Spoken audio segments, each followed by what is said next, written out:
মহান বিজয় দিবস উপলক্ষে 16 ডিসেম্বর টাঙ্গাইল শহীদ স্মৃতি পৌর উদ্যানে বিভিন্ন শাখা এবং সংগঠন, অঙ্গ সংগঠন, শিক্ষা প্রতিষ্ঠান, সরকারি বেসরকারি অধিদপ্তরের সকল কর্মচারী এবং শিক্ষার্থীবৃন্দরা এসে সরাসরি শহীদদের প্রতি শ্রদ্ধা জানাচ্ছে এবং সেই সাথে বিভিন্ন যে এগুলো রয়েছে কলেজ এবং বিভিন্ন দপ্তর অধিদপ্তর, সেই সকল অধিদপ্তরের বিভিন্ন কর্মচারী শিক্ষার্থীবৃন্দরা এসে শহীদদের প্রতি শ্রদ্ধা জানাচ্ছে। আজকে আমরা দেখতে পাচ্ছি যে টাঙ্গাইল শহীদ স্মৃতি পৌর উদ্যানে টাঙ্গাইল ল কলেজের যারা শিক্ষার্থী রয়েছে এবং শিক্ষক রয়েছে তারা সকলেই উপস্থিত হয়েছে শহীদদের প্রতি শ্রদ্ধা জানানোর জন্য। এখানে আমরা তাদের দেখতে পাচ্ছি লাল সবুজ শাড়িতে তারা উপস্থিত হয়েছে শহীদ স্মৃতি পৌর উদ্যানে।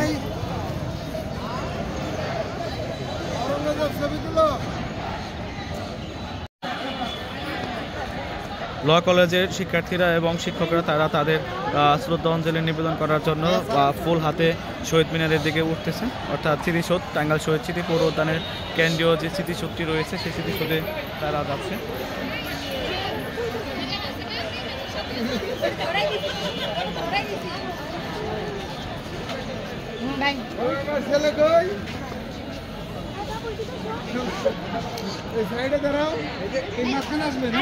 এদিকে যাও, দুই সাতটা দেখা যাচ্ছে না, দুই আরেকটু এদিকে আসো, আরেকটু এদিকে আসো।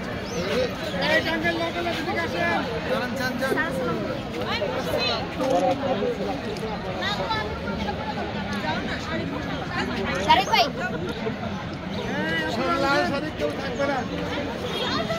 শারিক ভাইয়া এই জায়গায় দাঁড়াচ্ছি।